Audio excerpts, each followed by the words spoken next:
कुरुक्षेत्र के सांसद नवीन जिंदल ने कहा कि जिस तरह लोगों ने मोदी जी को आशीर्वाद देकर केंद्र में फिर से प्रधानमंत्री बनाया, उसी तरह प्रदेश में भी तीसरी बार नायब सिंह सैनी के नेतृत्व में भाजपा की सरकार बनने जा रही है। उन्होंने कहा कि वह चाहते हैं कि प्रदेश के हर शहर में, गांव में प्रत्येक स्कूल सीबीएसई बोर्ड से मान्यता प्राप्त हो, वह अंग्रेजी मीडियम की शिक्षा हो। उन्होंने भाजपा प्रत्याशी जय भगवान शर्मा डीडी की तारीफ करते हुए कहा कि पेहोवा हल्के को ऐसा दमदार सेवा को समर्पित अड़कर काम करवाने वाला सेवक जो मिला है, इनको पूर्ण बहुमत के साथ जीता कर विधायक बनाए। सांसद जिंदल ने कहा कि ऊपर केंद्र की सरकार है, नीचे भी प्रदेश में भाजपा की सरकार बनना तय है। अगर दूसरी पार्टी का विधायक बना तो ना वह काम करवा पाएगा और ना ही किसी से दुआ सलाम होगी। उन्होंने लोगों को आश्वासन दिलाया कि वे स्वयं भाजपा प्रत्याशी डीडी शर्मा के साथ मिलकर पेहोवा हल्के का सौंदर्यकरण करवाएंगे। सांसद नवीन जिंदल पेहोवा में अग्रवाल समाज द्वारा आयोजित सम्मेलन के पश्चात एक निजी रिसोर्ट में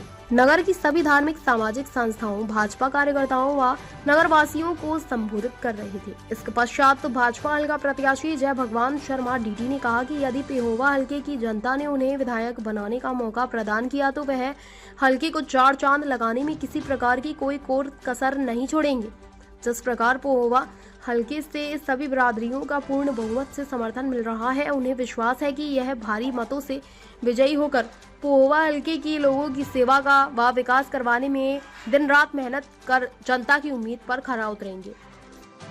जवान साथियों काफी संख्या में आई, मेरी माताएं, मेरी बहनें, मेरी भाभियां और प्यारे प्यारे बच्चों, पत्रकार, छायाकार बंधुओं, कोई रह तो नहीं गया?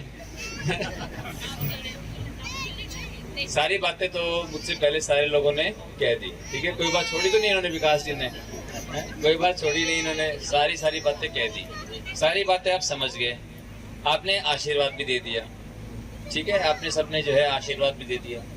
मैं सिर्फ औपचारिकता मैं भी पूरी कर लूँ, नहीं बोलते कि आपने तो कहा नहीं, मैं भी कह देता हूँ आपको। पहले तो आपने यहाँ पर मैं तो आपके बीच में नहीं आया, लेकिन शालू भी आपके बीच में आई थी।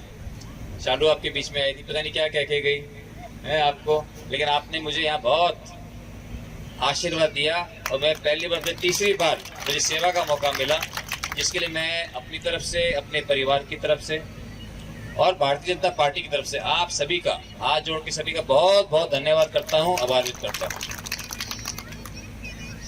यहाँ से तो बहुत जीत हुई, लेकिन पेवा से 800 वोटों से, केवल मात्र 800 वोटों से पीछे रह गया था। अब आप मेरे भाई को यहाँ से 18,000 वोट से जिता दोगे तो वो कमी पूरी हो जाएगी, ठीक है। अब मुझे पूरा विश्वास है कि जिस तरह से इनको सभी समाजों का, सभी लोगों का इनको समर्थन मिल रहा है, ये मुझे पूरा विश्वास है यहाँ भारी बहुमत से ही जीतेंगे। और जिसके पीछे आप लोग हों, इतनी बड़ी मातृशक्ति इनके साथ हो, तो वो तो कहना ही क्या। और ये बातें जो उन्होंने कही, ये बिल्कुल सही कही कि कांग्रेस पार्टी ने केवल 2 अग्रवाल समाज के केवल 2 लोगों को टिकट दी। कम तो भाजपा ने भी दी, लेकिन फिर भी 5 दी और 9 के ऊपर एक सांसद बिठा रखा है, ठीक है ना। तो इसलिए मैं आप सबसे कहना चाहता हूं कि भाजपा आपकी अपनी पार्टी है और जो विजन हमारे माननीय प्रधानमंत्री जी का है, मोदी जी का, कि देश को एक विकसित राष्ट्र बनाना है, देश विकसित बनेगा 2047 तक। मुझे पूरा विश्वास है कि नरेंद्र मोदी जी के और नायब सैनी जी के नेतृत्व में हम दोनों भाई मेहनत करेंगे। हम पेवा को ही नहीं, पूरे हरियाणा को 2035 तक हम इसको एक विकसित राज्य बना देंगे। ये जो आपने जो छोटी मोटी बातें करी हैं, कि चौक की बात करी, धर्मशाला की बात करी, भाई यही सोचा खाली आपने है विकास, जब भी शादी नहीं हो रही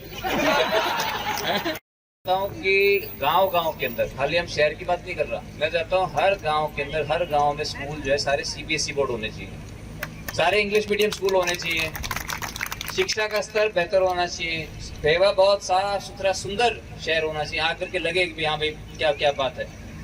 इसलिए बहुत कुछ काम करना है और ये काम करना ये कर सकते हैं। जय भगवान शर्मा जी मेहनती हैं, हिम्मती हैं, ये जो है पीछे बढ़ के काम को करवा सकते हैं और हमारी अच्छी ट्यूनिंग है। होता क्या है, सांसद किसी दल का बन जाए, विधायक किसी दल का बन जाए, ना आपस में दुआ सलाम हो, ना आपस में राम राम हो, कोई फायदा है? यही हाल होता है केंद्र सरकार में और हरियाणा सरकार अगर अलग अलग हो तो यही आपस में खींचातानी चलती रहती है। ठीक है कि नहीं काल्ला साहब? लेकिन आप सब जानते हो, क्योंकि हम हिसाब करने में तेज है ना, मैंने हिसाब करके मैंने सारा आंकड़े मैंने मोदी जी को दिखाए। मैंने मोदी जी जब आए थे 14 तारीख को, मैंने उनको दिखाया, मैंने कहा सर हरियाणा को बने 57 साल हो गए, 57 साल में केवल 2 साल 87 से 89 ऐसा पीरियड था जब केंद्र में कांग्रेस थी, यहाँ लोकदल थी, वरना हरियाणा की जनता केंद्र में उसी को बिठाती है जिसकी सरकार हरियाणा में लेके आनी होती है। तो हरियाणा के लोगों ने तो मन बना लिया अपना, हरियाणा के लोगों ने जो है केंद्र में मोदी जी को बिठा दिया, भाजपा की सरकार ले आए कि नहीं? और जो आप मुझे ये बताओ, जो फैसले मोदी जी ने किए